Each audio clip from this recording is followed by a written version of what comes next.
Hey there folks, in today's video I'm going to be showing you how to replace or change the needle on your unique Creativ mini mender.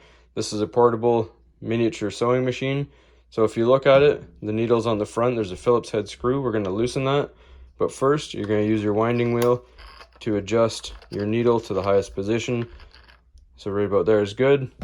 Then we use our Phillips head screwdriver here to loosen this up.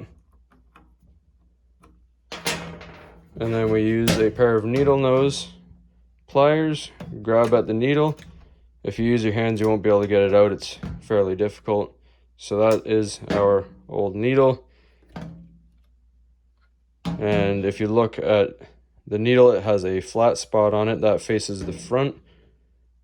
So we're just going to replace it, tuck it in first, and then up into the hole. Use your needle nose, click it into place, and tighten your screw, and you're good to start sewing after that. That's all there is to it, folks. Nice and simple and easy to use. Hopefully you found this helpful, and as always, please don't forget to like and subscribe.